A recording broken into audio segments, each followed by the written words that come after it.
Hello and welcome to GEOSCOPE, all politics social. I'm Graham Hughes and I'm joined this evening by the lovely Ollie Bowler Hatman. How you doing, Ollie Bowler Hatman? All right. I'm all right. I'm doing well. You know we've got an Ollie from Canada now as well. Yeah, I know. That's crazy, isn't it? We've got Ollie You and have to Ollie, be like Can Mike and Ollie and Mikey. Yeah. Yorkshire Ollie. I've got a friend called Graham who spells his name differently. Actually, I've got two friends called Graham who spell Either that or, like I say, I'll have to permanently have my my Yorkshire flag in the background, Yes. and he has to have his Canadian He has to flag have his Canadian at all times. Yes. His Canadian leaf and your Yorkshire flower. Yeah, Yorkshire Rose. Can you not see Yes. Yorkshire Rose? That's what I said, your Yorkshire flower. War of the Roses, The losers of the War of the Roses. Well, we're not sore about it, even though we beat them at cricket quite regularly.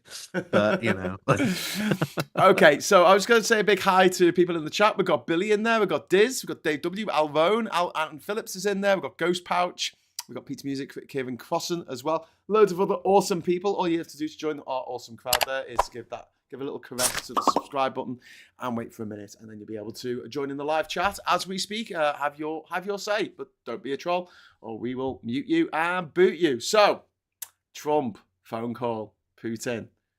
Yep. I love you, honey bunny. You hang up first. No, you hang up first. Oh, God, you hang up first. Is how I imagine it went. Yeah. It's still early days, so this is only, what, an hour or two since this news has come out. Yeah. So we don't still know, like, the full details, the whole, meat and potatoes of what's in this deal yet. So we're still very early days. We might maybe find out more tomorrow, because as I highly suspect, the devil is in the detail of this deal. And one thing we know immediately that has come out, Russia has already stipulated that as a means for continuing this ceasefire, they are demanding a de-escalation in Ukraine, saying that Ukraine cannot mobilize any more troops, it cannot train any more troops, and it wants an end to all weapon shipments and intelligence sharing with Ukraine. Wow. Which Trump will agree to, obviously. That is their demand. And I would say this, if you look at most of Europe, they are quite uneasy with this, because I think the obvious implication is very clear on this. That potentially opens up Ukraine to further potential Russian aggression. Yeah. Like, say, Putin has used peace talks in the past with Georgia, with Chechnya, as an opportunity to re-entrench his positions, rebuild his army, and then just go back at it and just say, oh, look, peace has failed. Yes. Peace talks has failed. I had no option but to continue. Yeah. He's done this in the past, and we should be very, very aware he could be maybe planning to do a very similar thing again. I think he's absolutely planning to do that, and I don't think he's even being particularly secretive about it. I don't think he's going to be secret about it at all, to be honest. The other worry is what else was agreed to this, and how the rest of these talks are, like I say, going to follow. How the rest of this stuff is going to unfold, we don't know. We'll find this out over the coming days and weeks, certainly. But it's already very clear that Russia has put I think, a very uneasy condition, which is, of course, what we've just said. That leaves Ukraine very vulnerable. That could potentially restart. Potentially, I've rebuilt my army now, I'm just going to go restart this war to get more territory. Yeah. That is where we could end up. Yeah. That is the big worry. That is really the big worry about this. Yeah. The Budapest Memorandum, 1994. This was this agreement signed by Russia, obliged Russia to respect Ukraine's sovereignty and existing borders in exchange for Ukraine relinquishing its nuclear arsenal. And did they keep that? No. The Minsk Agreement, 2014, 2015, they established to halt the conflict in eastern Ukraine.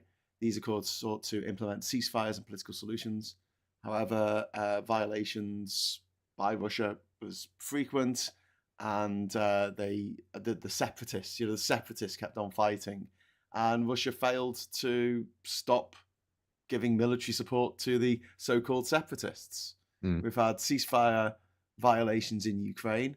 There's been 20 ceasefire agreements up to this point, and Putin has violated them all because that's what he does.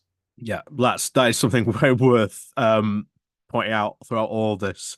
Putin has a track record for this, and we have to be careful, and we have to make sure if that happens, we have to be prepared for a response in some way, shape, or form, whether it is like immediately, basically stockpiling, like we're talking weapons at like the border of Poland. So in case this happens, those weapons can immediately be sent into Ukraine. There's other things, of course, we can maybe sort of take care of as well, like intelligence sharing that can be turned on and off very quickly. It is really,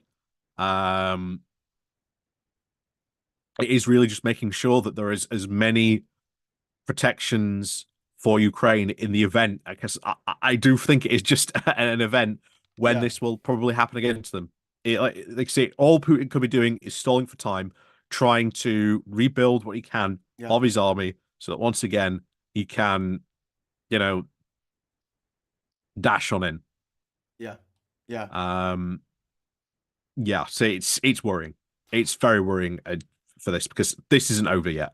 No matter what Putin says, no matter what Trump says, this isn't over yet.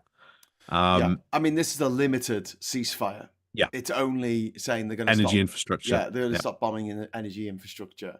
And in return, they want Ukraine to stop training troops. They want Ukraine to stop getting any kind of aid, military aid or otherwise, from the US. Like the concessions that Ukraine is being forced to make here, or being told to make, whether they take it up or not is another matter, far outweigh what Russia's being asked to do. Russia is not being asked to evacuate the country that it has invaded. Leave the country it has invaded. Stop killing the people in the country that it's invaded. No. It just says, oh, we're gonna stop targeting the power. We're gonna stop targeting the energy infrastructure. That's like literally it. And this is once again what we've seen so far throughout these past couple of weeks of everything is being asked of Ukraine and nothing is being asked of Russia, even though they are the ones that invaded Ukraine. The aggressors. Nothing has been asked of them. This is the constant frustration I have. I know I'm not the only one that shares that frustration, because it just constantly, every single moment, that this is happening, frustrating, and it's the Ukrainians that are being asked every single time to make these, concessions. And the end of the day, what happens if the Ukrainians turn around and just go, no? Well, I think they should. I think they absolutely should. Honestly, I'm not saying that just to be all like, ballsy and go, oh yeah, great. But the concessions on the Ukrainian side far outweigh the concessions on the Russian side, and the Russians are the aggressors. The Ukrainians are the aggrieved party. They are the people who have had their country invaded. Over 100,000 Ukrainians have died in this conflict. Hardly any Russians who are not part of the military have died in this conflict. Like literally a handful. If that. And meanwhile, women and children, old people, the sick, the disabled, being massacred en masse by the Russians. The Russians have kidnapped over 19,000 children from eastern Ukraine. Kidnapped. And like I say, nothing about that either yet. Pedophiles in nothing about Russia. This yet so far in these talks. Nothing on that whatsoever. No. And we can't let that be forgotten either. No. There's going to be a prisoner exchange. I think that we really need to, as Europe and the rest of NATO, I think we need to put troops on the ground in Ukraine immediately. Just say, okay. And when he says, you put troops on the ground, you say, well, they're not NATO troops. It's all right. I mean, they might be from the UK, but they're not NATO troops. Yeah, They I might mean, be this from has been France. They're not talked NATO up. troops. This has been talked up that we probably are going to have a presence. Like I think that Yes. we are going to have some sort of presence in Ukraine, um, and France as well. Um, and then I think get Poland in on this as well, and Yes. Germany if we can, because I always keep on saying it's these countries. Um, you know, us and Germany certainly are like the highest when it comes to sort of defense spending in Europe.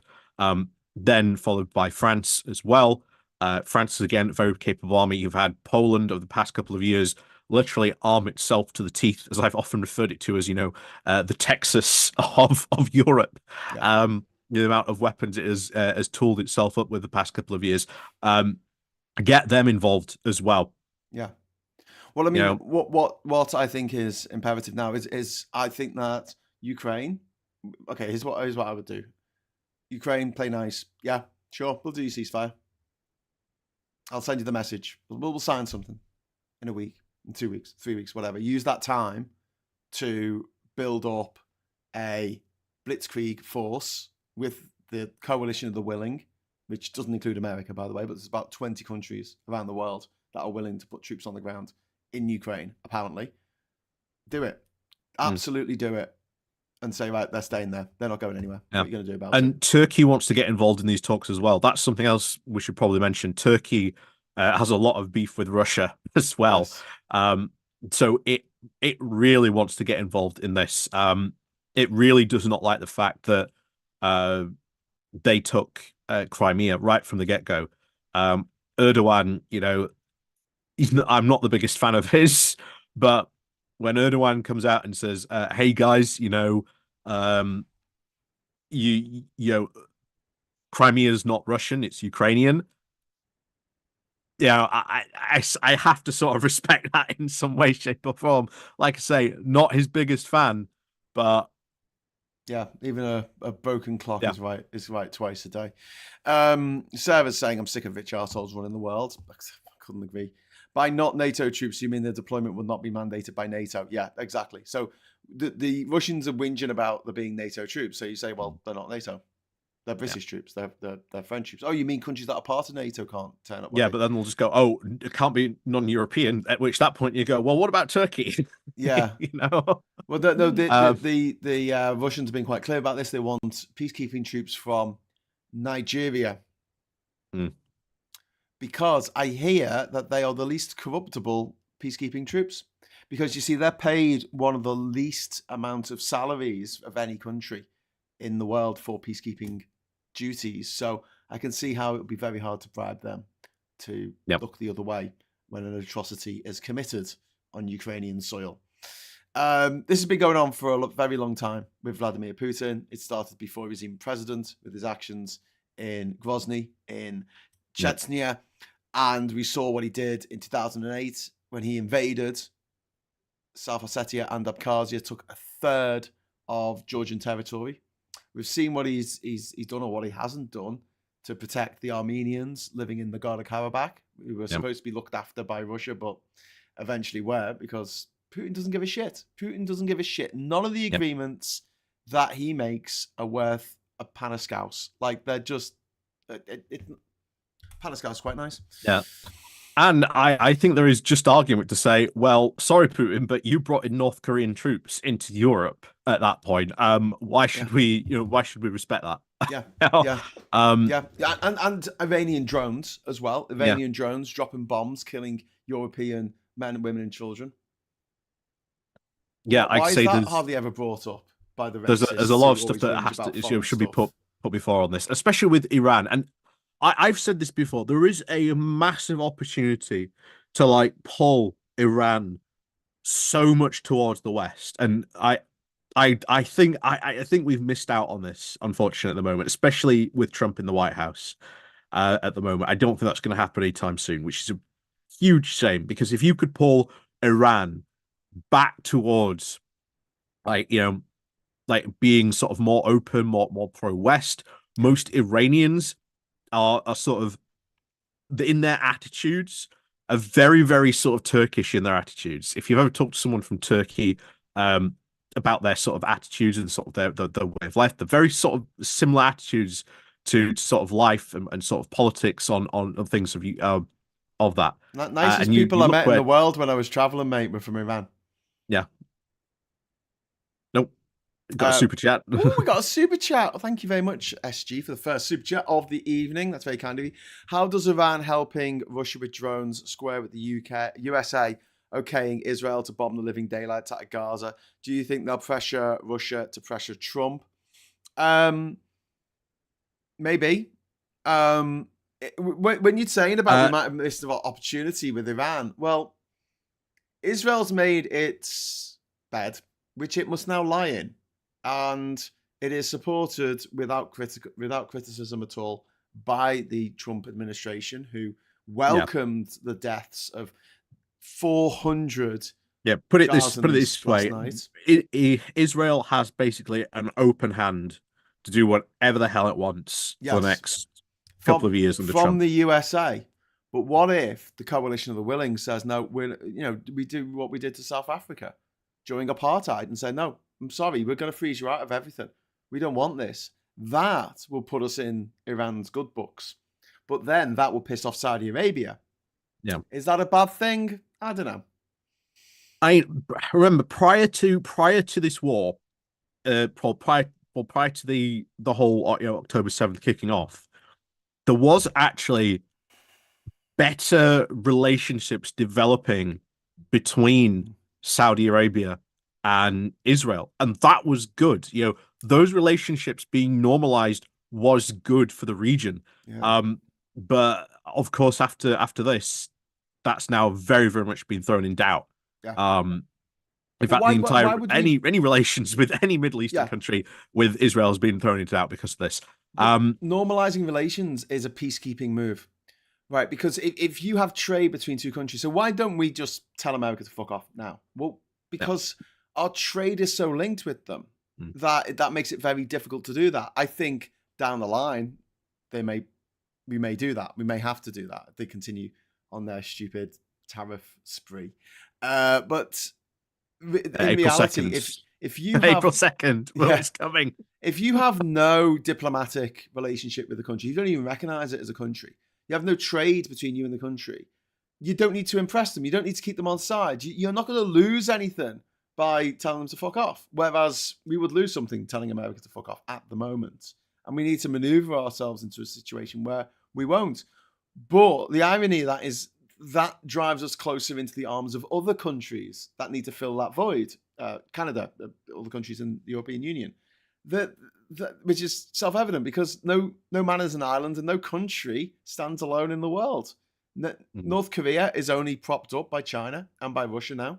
Iran is only it keeps going because Russia allows it to, and the Russian-backed countries in Central Asia like Kazakhstan and Kyrgyzstan and Tajikistan and all that lot, they have close relations with India, with Iran as well. So, Yep. yeah, no country stands alone. And when they try to, like, I don't know, Mauritania, they don't get very far. Yeah, like I say, I think we've missed a massive opportunity to pull Iran away, sort of out of the orbit. I think there was a massive opportunity. I think that's gone, unfortunately. But yeah, it's not something. Even though if this Trump's has first term, happened, we need to find some way of getting Iran to chill out. We need to find. Well, we did. Some way. We had the nuclear treaty. Yeah, exactly. But that's with Trump's Iran not, that Trump's was not negotiated by that. Obama, and then Trump comes along and says, "Well, Yeah. this was negotiated by the last guy. That doesn't count anymore." Yeah, and then Biden tried to get it back, tried to reinstate it, but Iran went, "No, we want a guarantee. This can't be undone." But because of how American politics works, any president could just come along and just go, I'm undoing that treaty. So it does rely on the fact that people understand that Iranian nuclear treaty was amazing. It was good. It was probably one of the best diplomatic highlights of Obama's presidency. Trump just tore it up, and the Republicans let him get away with it. And they're letting him get away now with so much. It's so shocking to see, but yeah. And there's, I mean, yeah, it's not a great situation that we're in the world, but things are changing, and in some ways, this might result in a stronger, more unified Europe, with Britain back in its rightful place as a member of the European Union. That's where all this might end up, sooner rather than later. Some people are saying in the chat, no man is an island except the Isle of Man. No man is an island unless you're taking a bath. No man is an island except Man Island in Liverpool, which isn't actually an island. It's just called Man Island. It used to be an island, but now it's all been built up around. The sea was reclaimed. It was reclaimed, Ollie. Anyway, it's called Man Island. They built a hideous building there, and we lost our UNESCO World Heritage status as a result. Not just that building, but some other hideous shit that we built down by the docks. But, I wasn't in charge. No one listens to me. So what's happening elsewhere in the world? We've got Marco Rubio saying that South Africa's ambassador to the US is no longer welcome for being critical. That's so weird, all of this, that how this kicked off. I mean, you take over, but this is so weird. He accused of Ibrahim Rasool of being a race-baiting politician who hates America and hates POTUS, referring to Trump. Yep. Wow. Neither Rubio nor the State Department gave an immediate explanation for the decision. However, they linked it to a Brightbox story about a talk Rasool had given on Friday as part of a South African think tank's webinar, in which he spoke about the action taken by the Trump administration in the context of the US, where white people would soon no longer be a majority. So, yeah. Yeah. It's weird. It's weird they would just flip this on him. Just,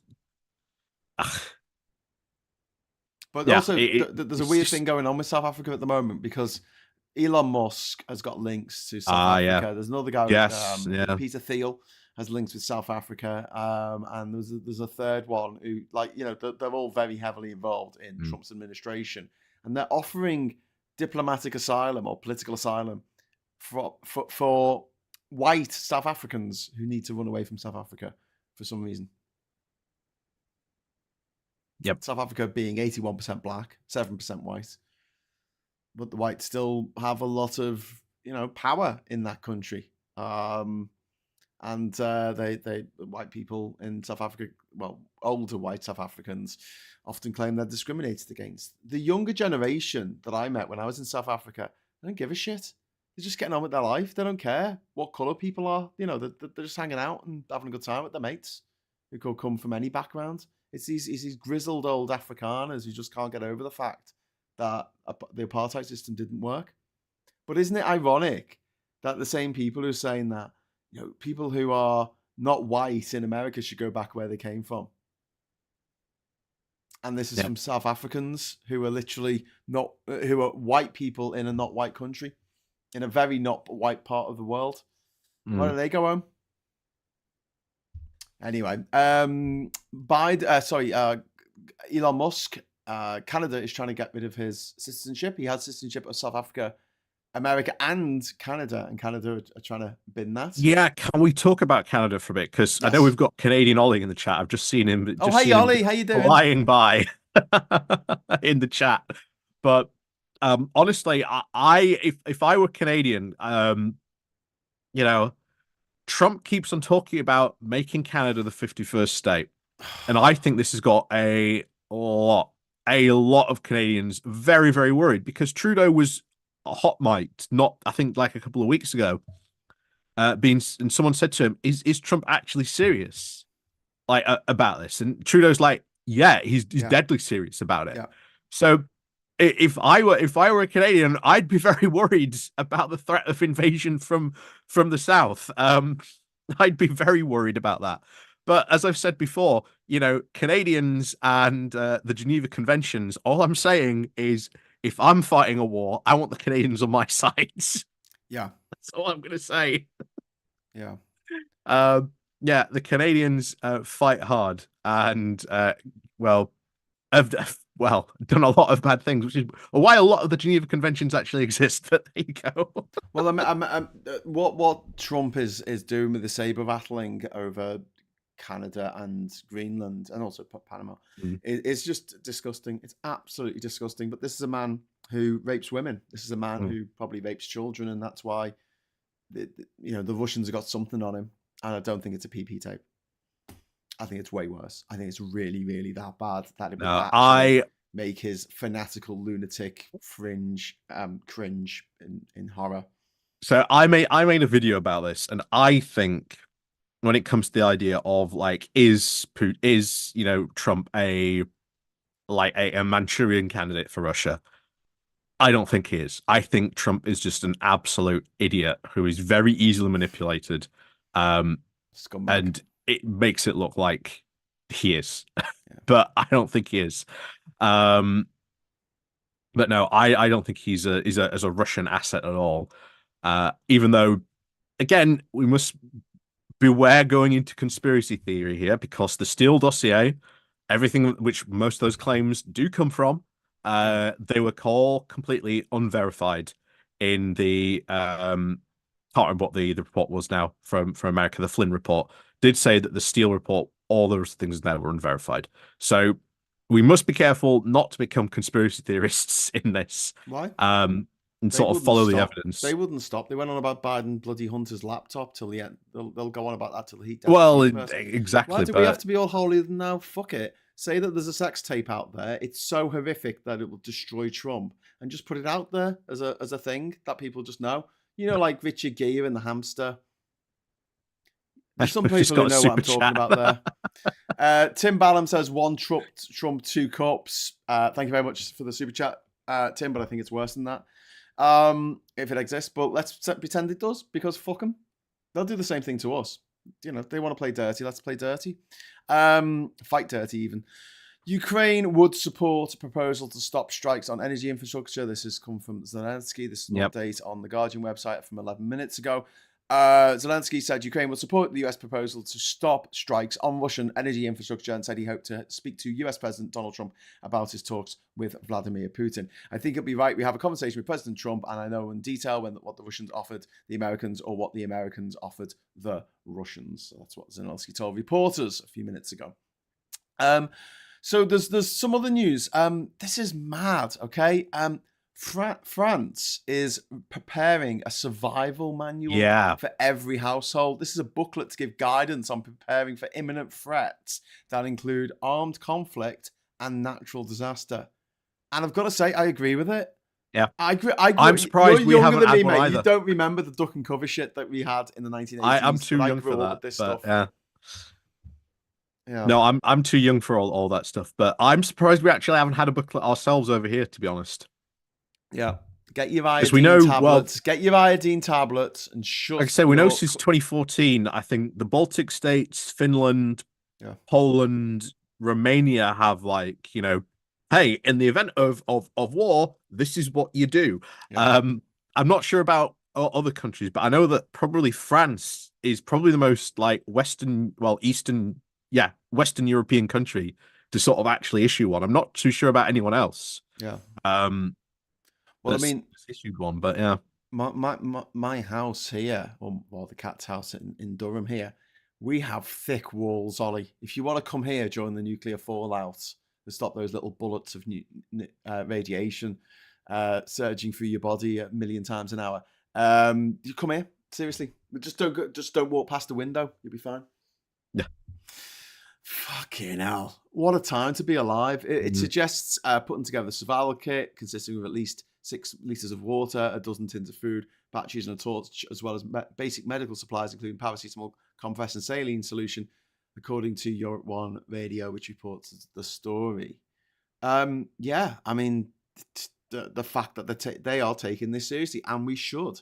There's an element where we look at what Trump has done and what Elon Musk is jumping around on stage like a twat, and you think, if the Nazis did that, would we not have taken them seriously? But the Nazis, they did. People said, "Oh, we weren't expecting it. We weren't expecting it." Are we falling into the same trap by saying, "Oh, Trump is ridiculous. He talks about getting electrocuted by sharks, and his right hand man Elon Musk is this skitty little weirdo who just goes a bit twitchy and mad and sort of powers down every now and again, and then sort of powers back up. Yeah. He's not all there, and he's fucking off his tits on ketamine most of the time, I think. They are ridiculous characters, but I think we should take it seriously. I really do. Well, this is it. When you actually go back and you actually look at the history of like 1930s Germany, the Nazi Party was completely insane. They were doing this type of stuff. The big thing was, but no one really believed them when the mustachioed one finally got into power. There were newspaper articles in Germany saying, "Oh, now he's in power. He's going to moderate himself. Don't worry." Yeah. The conservatives are going to be like a moderating faction. They're going to sort of bring him to heel. That didn't happen at all.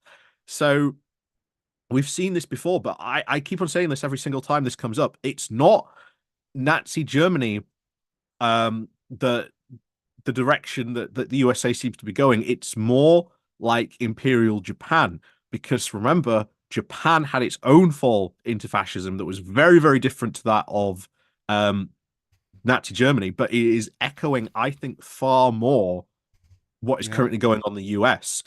And Japan's big problem was it was institutions and judges that whenever they had criminals or things or cases like this, where there were like clear violations of like what was the Japanese constitution or things like that, the judges would get doxxed. Well, guess what we've seen? A judge just recently I put a halt to the flights going from the US to Venezuela. And guess what? He's been doxxed. Yeah. He's been outed. He's had all these threats put against him. That is what that echoes, is not what happened in Germany in the in the late 30s. It's more what happened to Japan in the late 20s, early 30s. Like I say, there's an excellent series done by Extra History about that, so go give it a watch. But I think that's seems to have better parallels than what went on in Germany. Yeah. Elon Musk's Tesla has just gone off a cliff again today. Yeah. That's one of the highlights of this week. Yes. Honestly. It is massively down again. And also it's basically it's no longer Elon Musk's most valuable asset. In fact, his stake in SpaceX has now overtaken how much his stake in Tesla is worth. And Tesla's gone off a cliff. And the thing is, that's a big blow. That's a big blow to Elon Musk, because we've got to remember, Elon Musk's wealth comes from those stocks. He leverages loans from those stocks to pretty much fund everything else he has. Yeah. So if those take a tank, then everything else takes a tank as well. So if those stocks continue to plummet, and as people have said for the longest time, Tesla stocks are massively overvalued. Way overvalued. Yeah. It should be worth about 50 cents. Tesla's share price slumped by 5.5% today, adding to a 4.8% decline yesterday. Its valuation has fallen by 44% during 2025 so far. Meanwhile, Chinese electric vehicle maker BYD have just unveiled their super fast charger, which charges twice as fast as a Tesla supercharger, which only runs at 500 kilowatts. This one runs at 1,000 kilowatts and can charge your car for 250 miles in 5 minutes, which I think is too fast, Ollie. As the user, no, it's not fast enough. I'm not the owner, but I'm the user of an electric car. I quite like stopping off for 20 minutes and plugging it in to the 70 kilowatt charger, which charges up as much as we need it to get us home here to Durham. From Liverpool, I quite like just going and sitting down in Greg's and having a coffee and a pasty. Well, it's no more different than stopping at a service station. So yeah. But but in the service station, you have to stand there like a lemon, putting fuel in your car, making you, especially if it's a diesel. I mean, I don't mind the smell of petrol, but the smell of diesel is fucking horrible. It turns my stomach over. I don't know what it is about diesel. It's just there's something really about it. hate it. And then you get Yep. diesel all over your hands and you wipe it on your clothes. Whatever. Anyway, you don't have that with electric. It's great. And you can charge it at home. Speaking of which, going back to Canada, because we've got to mention this as well. Can we hold that for a moment? Can we just hold that thought? Because I have 2 super chats to just get through, and then we'll go back to Canada. Okay. Thanks. Kieran Crossan, thank you very much for the £5. I think the US is looking like the last years of Boris Yeltsin. I agree. This is the decline and fall of the American empire. This is happening in real time in front of our very eyes. So enjoy living in history, everyone. Tim Ballum, thank you very much for the £10 super chat. British cartoonist Becky Burke spent 20 days in a Tacoma detention center for a trivial issue while crossing into America from Canada. Is finally on her way home. Travel warning required for the USA. I agree, Tim. I would not recommend anyone go to the USA, especially considering the flights are dangerous, considering you might get arrested because you stand too close to a protest. You might be detained, you might be tortured, you might be taken to Guantanamo Bay, you might be dumped in El Salvador. They don't care anymore. It is a lawless state and everyone's got a fucking gun. Right, anyway, Ollie, go on. What were you going to say? Yeah, so this is actually worth mentioning because Mark Carney just been sworn in as leader of the Liberal Party, and of course, he's now currently Canada's PM. Yes. He has just broken with a 60-year tradition. Because whenever there's a new Canadian Prime Minister, the first place they go and visit is America and the White House. They go see the president. Yes. But he hasn't. So he has broken with. Who did he go and visit instead, Ollie? He's going to visit Macron. He's not only going to visit Macron, he's going to visit Ursula von der Leyen as well. And then he's going to come and visit us, I believe, in a couple of days as well. Yep. So this is now Canada reaching out to Europe. Yes. And this is now starting talks once again about, well, what if Canada said, hey, we want to join the EU? Yeah. You know? Independence for Greenland. Greenland part of the EU. Then we've got a land bridge. We've got a land border then between the EU and Canada. And if you look at the map of the Earth from the poles, or from the North Pole, looking down at the North Pole, it makes sense. It's almost a contiguous landmass, I guess, if it's snowing. So, yeah, why not? Why not? But this is what I've said, and I've kept on saying this. We should be doing now, because a comprehensive free trade deal is going to take time to do with Canada. We should be right now going over to Canada, and Mark Carney as well. Remember, Mark Carney was the former governor of the Bank of England. Yeah, right. We should remember that. So he knows the UK. Do you mean Brexit? We should be going over right there. We owe him. Yeah, we should be going over there right now and doing sectoral deals with Canada. Yeah, as many as we possibly can, because that will be, you can do sectoral deals really quickly. You can do multiple negotiations at once on all these different separate areas. Yeah, that will be good. I've said before, I've mentioned on this channel before, we could do an oil deal with Canada, build the oil infrastructure on the East Coast, ship the oil over to the refineries we have up in Aberdeen, up in Scotland. That gives the Scottish oil industry jobs. It will currently bring down, prices for energy, which in the short term, which will be quite good, and then long term, we can use that money that we make from that to, help fund a green transition. So, again, lots of opportunities, and of course, Canada's got a lot of rare earth materials that can also help with that transition. Yeah. So, lots of opportunities to do business with Canada. Right now, at this moment, we should be, writing to your MP, banging the drum, saying, Jonathan Reynolds needs to go to Canada as soon as possible and start doing sectoral deals. Should we call him now? As soon as possible. Should give him a call. Johnny, hi, it's Graham. Listen, go to Canada. Ollie says go to Canada. All right, he's on his way. Go to Canada. He's on his way. Awesome.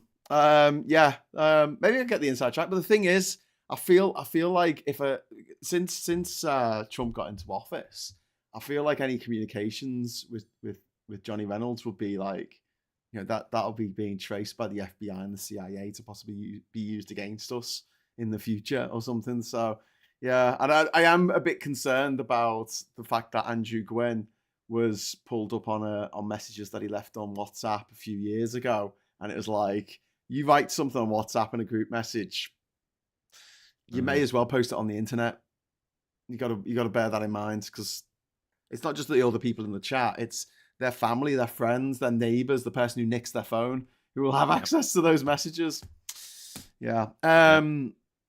So yeah, a bit cagey about that. But breaking news, according to our friend Tim in the chat there, a federal judge has just ruled that Elon Musk has violated the Constitution for dismantling US aid and ordered employees to have their access immediately restored. Good. I hope that happens. I don't think it will, but I hope it does, because there's millions of people around the world who rely on US aid for their antiretrovirals for HIV, which stops HIV developing into full-blown AIDS, which has already killed millions around the world, and left to its own devices will kill millions more. It's effectively, by doing what they've done, what Elon Musk has done to USAID, he has condemned millions of innocent people to death. He is an absolute butcher, and anyone who drives a Tesla, please sell it as soon as possible. And we're getting all these sob stories about Tesla, Tesla owners having people shout at them and give Sig Heils and throw eggs at them. Well, we can throw eggs. The Americans can't, because that would be very expensive for them. But that's another thing worth mentioning, because I posted this yesterday in our WhatsApp chat. The US Border Patrol has actually stopped more egg smuggling in the past couple of weeks than it has fentanyl. Just let that sink in. The egg crisis in America is going that bad that they are having to resort to smuggle eggs in. The only eggs I used to smuggle into America was Kinder Surprise eggs, because they're illegal in America, because they could be dangerous. Tim Ballum, thank you very much for the £5 super chat, my friend. Canadian law enforcement has issued a stark warning. A massive coordinated disinformation campaign is being unleashed against Mark Carney. Oh, I wonder who's behind that. And then Mike Higgins, thank you very much for the €5. Canada and Russia should have a mini Winter Olympics to decide who gets Alaska. Well, Alaska used to be part of Russia. It was bought in the 1850s, I think, by America for like $1.5 million or something ridiculous. And about 100 years later, it got statehood at the same time or thereabouts as Hawaii. So there were 48 states, and then there were 50. You're going to get a kick out of this, because Sergei Lavrov has just said something incredibly hilarious and absolutely fundamentally wrong, because there is 100% evidence that Russia has done this. He's a cockshite. When asked about, of course, this being a proposal for parties, according to the Kremlin, parties now for conflict to now mutually refrain from attacks on energy infrastructure for the next 30 days. Oh, Sergei Lavrov clarified to the US that we have never, quote, threatened systems supplying power to civilians, and the only sites directing supply to the Ukrainian armed forces have been our targets. Wow. Wow. Yeah, that's not true. That's not true at all. But there you go. Trump propaganda. Wow. Well, Kremlin propaganda right there. We've never attacked energy infrastructure. Wow. That is mad, isn't it? That is. They actually launched a rocket at Chernobyl, at the Chernobyl sarcophagus, which is containing the radiation, the not uranium. Only that, but they are storing ammunition in a nuclear power plant. Yeah. In Zaporizhia. Yeah.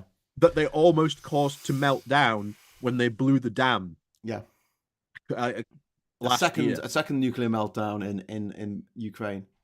Just so you know, I mean, like the half-life of uranium-235, which is where the majority of the radiation is coming from Chernobyl, is not 4.5 years. It's not 4.5 centuries. It's not 4,500 years. It's not 4.5 million years.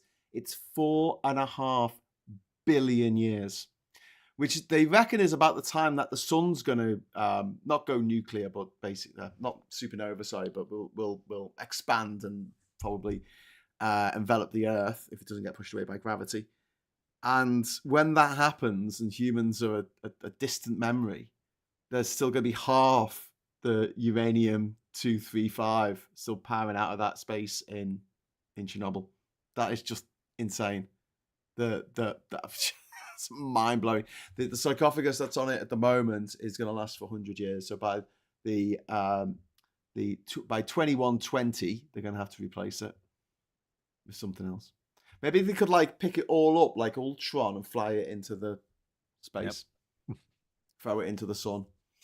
Tim, with the super chat. Tim, another super. Tim's been very generous tonight. Thank you, Tim. It's part of an orchestrated effort by Russian affiliated networks, Trump-aligned forces, and radical right-wing operatives who see Carney as a direct threat to their authoritarian ambitions. Well, yeah. Just remember, prior to this, Trudeau and the Liberal Party, like everyone was saying they are guaranteed to lose. Like that's what everyone was saying. Yeah. Like the Liberal Party doesn't matter. Whoever takes over, it's going to be like the ultimate poison chalice. You know, it's going to be like when Theresa May took over after all the other Conservative contestants, you know, just said, "Oh, sorry, I'm busy now. I'm just going to go." Yeah, because they knew the poison chalice she was about to take. Turns out not so, because the guy who was leading the Conservative movement days before like Trump took office and really started ramping up all this, you know, I'm going to annex Canada movement, pretty much went and just bent the knee to Trump. Yeah. And you have seen, this is the thing. If you've been online, if you've seen any Canadians talk or any news media about this, like they have gone full on, like, no, thank you. Yeah. Like but this to is a the point thing, Ollie. now, like, this is now anyone's. But I think Mark Carney will win this election. Yeah. By how much, I don't know. But I think he will win it. I think he will. The thing is, the thing that's helping the Liberals the most in Canada is Trump. If Trump had got in and just left Canada alone and not done anything about it, Carney wouldn't stand a chance. He would have lost the election by a mile. Richard Grumpy Git, I forgot to give you a shout out there. He's been a member for 10 months and he wants to say excellent. Egg a Tesla today. And also, I've been corrected on my science by Joanna. No, uranium-235 is 704 million years. Yes, sorry, you're absolutely right. It's uranium-238. That's 4.5 billion years. Sorry. Anyway, Ollie, quick talk and make me not look so scientifically illiterate. I got my uranium isotopes mixed up, silly me. Well, there's some good news in the Philippines. Because I don't know if you've seen this. This happened very recently. Dirty got arrested. Yeah. Yeah, that is, I tell you what, faith restored in democracy. Yes. Duterte, no, I can't say his name now. Dirty Duterte. Duterte did so much, like, random things. Like, if you were found, like, dealing drugs, there was no trial, no nothing. Yeah. You were just, like, executed on the spot. There and then. Yeah. Thousands of people, thousands of working class Filipinos were murdered by his gangs in these extrajudicial killings for being a drug addict. These weren't necessarily people who were dealing drugs. They might have been in some cases, but in a lot of cases, they were just some teenagers sitting on the couch smoking some weed, and they'll get a tip off. His extrajudicial police force will get a tip off, and they'll turn up, kick the people still down, and they would kill them and steal everything. It was a horrific time, and yet still people supported him in Philippines. There's going to be people in the Philippines making excuses for what he's done and saying, he wasn't that bad. He never did me no harm. One time I asked him not to nail me head to the table, and he just he took me for a bit of a drag around the block in the back of his car. He was such a nice guy. Canadian Ollerman says, I was in the other room. Yes, I think Mark Carney will form the next Canadian government, but not by a lot. I still think they will have to form a coalition with the NDP to form a majority government. But as long as it's, not as long as the biggest party isn't Poilievre's party. Anne says, were they mutated radioactive wolves like in the 1950s comics? Well, unfortunately, radiation doesn't tend to actually turn you into Miss Dr. Manhattan or the Incredible Hulk. It tends to just kill you. It's like going, it's okay, everyone. I've been shot by millions of tiny bullets that have gone through my entire body and filled it full of holes. It's okay. It's actually made me stronger. No. That's not how radiation works, but Joanna says, sorry I corrected you, but we can't be like the right with their false information. Oh, thanks, Joanna. I still think that there is a Trump tape out there of him doing something fucking horrific, and I'm not gonna change my mind on that. So Zelenskyy, no surprise that he supports the halt on Ukraine energy targets, but he has said, as we've just said, he can't trust Russia. You can't trust them. Yeah. So, I mean, yeah. What would you do, Ollie? What would you do? You don't trust them. Essentially, you make sure that you've got everything you can. That if Russia does break this truce, that that they feel it. Yeah. And I said it before at the beginning of this, but it's true. You have to. Ukraine should not be the ones that is made to, make concessions. Russia should be here at the moment as well, and it's again so frustrating that this keeps on being happening to Ukraine. It's not fair. No, it's not fair on them, and it is massively disappointing on so many fronts that we aren't. And this is because of Trump's negotiating. He's going massively soft on Putin because probably he's worried about Putin's nuclear missiles. Ultimately, I think that's why. Because Trump has talked in the past how terrified he is of like nuclear war. I think that's it. I think he's just too scared and doesn't realize how weak, the Russian military really is. I think he's just last week, Russia reset a clock I did not think we would ever see again, because they committed the first cavalry charge since the beginning of World War II. Yeah. And this is meant to be the army that is the equivalent of America, like a peer-to-peer adversary that we were told that we have to fear. I love the way Trump talks about a card game. We should be worried about it, don't get me wrong, but Trump he talks about a card game all the time, doesn't he? He says that Ukraine's got no cards. Russia has no cards. It is bluffing, and Trump is falling for it because Trump is such a bad gambler. He is so bad at poker that he bankrupted a casino. Yep. Just that. Not just one casino, two casinos. You've got to be pretty bad to bankrupt one casino. Would be seen as misfortunate, but to bankrupt two, it sounds like carelessness. Richard Grumpy Git, I can't run far thanks to shin splints and abnormally tight hamstrings. Ooh, but go out on a 20-mile fast walk once a month. Wow, bloody hell. One Angry Pagan says, nope, a very healthy population, which makes the war that much of a damn shame. Ukraine had the largest population of wolves in Europe. We're talking about wolves in the chat, I guess. Poor donkey, says MZ.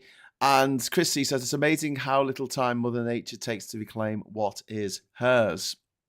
Indeed. And Chris is correcting me like you just did, Ollie. Casinos, plural. Yeah.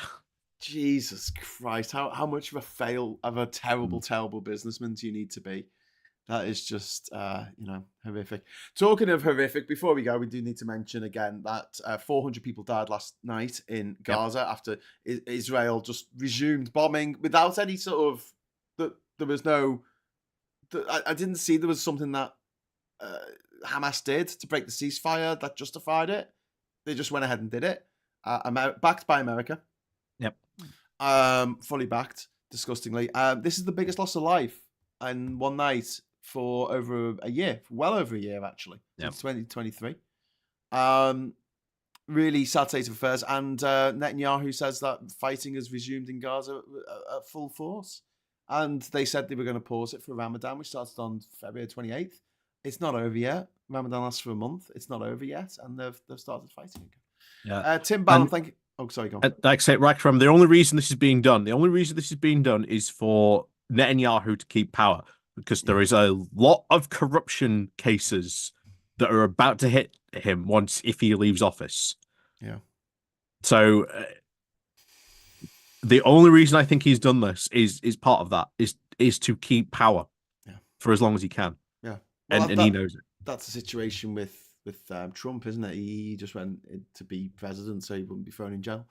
Tim Ballum, thank you very much for the £5 super chat. I think that might be the last super chat of the night.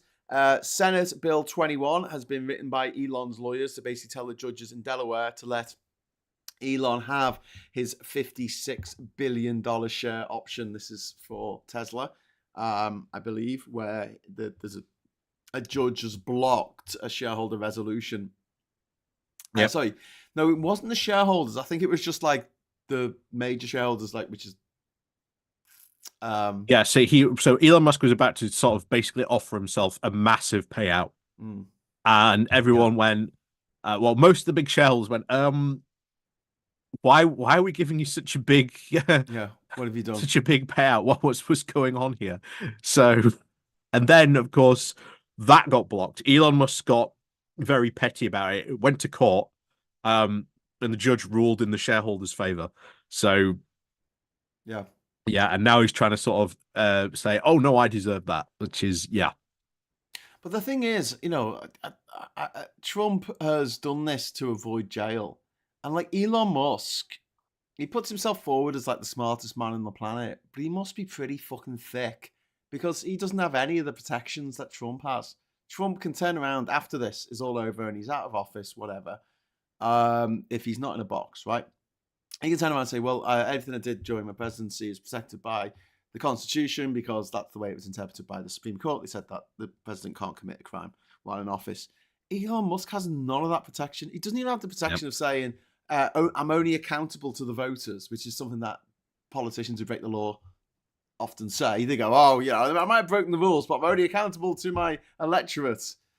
He's not even that. Like, if it's not for Trump, if Trump is not the president, he's in jail. There's no two ways about it. He's just in jail. He can't bribe his way out of this one. Yep. No, I think if the Democrats get back into power, I think you're going to see a massive movement to go after like what happened to Doge, after Elon Musk, all sorts of stuff on this stuff. I think that is going to be very clear that they are going to go after them. I think pretty hard because I think the message in America, the Democrats might finally go along with it and say, "Oh yeah, we should probably go after Elon Musk," because right now what the Democrats need is a knife fighter. Yeah. That's what they need. Yeah. And Tim Walz had a really good reaction to this, even saying, "Yeah, you know what? We've got to take some responsibility for losing." That's good. I think that's good that him saying that. But he did say, we can't just stop and wait and go after this because Chuck Schumer's strategy, especially in the Senate, seems to be, or in the House. I can't remember. I always get them confused which one's which. But Chuck his whole strategy is just, we're just going to wait and we're just going to let him blow up. Well, yeah. Chuck Schumer is the minority leader in the Senate, and Hakeem Jeffries is the minority leader in the House of Representatives. It was Chuck Schumer who decided to tell everyone to vote with this ridiculous funding bill that the Democrats put through and put up no fight whatsoever. And now, that's it now till September, I think. Nothing. There's going to be nothing for the Senate to do because the legislature is being bypassed by the executive, and all that those Democrats have done is just given more power to the president. I hope the end of this, I've got no I don't feel any joy in my heart at the prospect of America collapsing and breaking up into, balkanizing into different countries. I don't want that to happen. If it does, I think that's going to be a bit shit. But I do look forward to the end of the Republican Party and the end of the Democrat Party, because I think they're both behaved absolutely reprehensibly. And unless the Democrat Party very quickly finds someone with a fucking massive set of Buster Gonads sized balls, and it could be a woman, they're not going to dig the way out of this one. They're really not. They need to come out all guns blazing, take heed of what has happened in Canada, where I could see what's his name, Mark Carney. I could see him winning by quite a lot, because fingers crossed. I hope Mark Carney wins. I think he might win by a lot, because he's carrying a lot of that anti-Trump sentiment. Yeah. Like I say, I think he's going to win. I just think it's a question of by how much. Yeah. I think it is. Ernie Burns is saying AOC. Now, look, don't take this the wrong way. I like AOC, but I can see why she annoys people who don't tend to like that kind of politics in a way that Bernie Sanders doesn't. Bernie Sanders manages to get people on both sides understanding what he's talking about. And it's a shame, because I really, really like AOC. In any other situation, I think she could go. Well, there's a lot of talk about her maybe primarying. I think it is Schumer. If she does, good on her. Do it. Yeah, do it. I think she absolutely should do. Yeah, I think she should. I think she definitely should.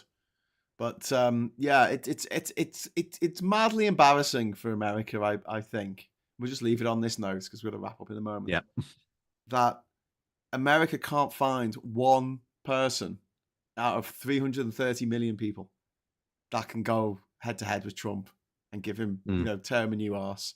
Bernie Sanders is too old. Hey, Chris Christie. I on the Republican side, I watched a lot of the debates, and I think Chris Christie was the only Republican who really spoke out against Trump. Now, again, I don't like Chris Christie's politics. I wouldn't agree with any of his politics or anything like that. Doug Ford, but I'll tell you what, in Canada, Doug Ford is just saying, no, we'll turn off the electricity and I'll do it with a smile on my face. He's a conservative. But yeah, it's embarrassing for America that they can't find an American to play Spider-Man. They can't find an American to play Batman. They can't find an American to play. Look, it's just the British accent. It's just so good. I mean, look at House. Yes. When they have to get a British actor to come play an American. Yeah, I mean, a lot of big American shows, the main person is not actually American. Deadpool's not American. Yep, Canadian. Yeah, Wolverine's not American. He's an Australian who plays a Canadian. I'm waiting for Ryan Reynolds to make an advert, because I don't know if you've ever seen any of like Ryan Reynolds' adverts for his gin distillery that he owns. They are fantastic. Like, honestly, go give them a watch. They are amazing. But yeah, I really hope he makes an advert that's like unabashedly pro Canada. I really hope he does. Yeah, but that'd be good. He is in a lot of like Disney contracts, and they're very very litigious about that. Yes, they are. America, the country that's very litigious until it's not. Very strange. Christopher Ball saying, don't forget Rick Grimes, Walking Dead. Yep. So a Brit. Carl. Or is that llamas with hats? I don't know. Llamas with hats. Too mixed up. I'm glad you got that reference. Okay, Ollie, thank you so much for doing this again here on GeoScope on Politics Social. Thank you to everyone watching. Thank you to everyone in the chat. Before you go, if you'd like a rose after your name, some of the people in the chat there have got a little rose next to them. So you get More Angry Pagan's got one. Richard Grumpy Git's got one as well. If you'd like one of those lovely little roses next to your name, just tap onto the join button and join the channel, and that'll keep you notified of what's going on the channel coming up. And also, if you don't want to do that, just give us a like instead. Just give us a like. Doesn't cost anything. but it really does make a difference in the metrics. It makes our video appear in other people's video suggestions. So please do that. It really, really does help. Okay, so thanks for watching. And until next time, until tomorrow at 9 o'clock for the next morning brew, I'll say hello, good evening, welcome, and goodbye. Bye.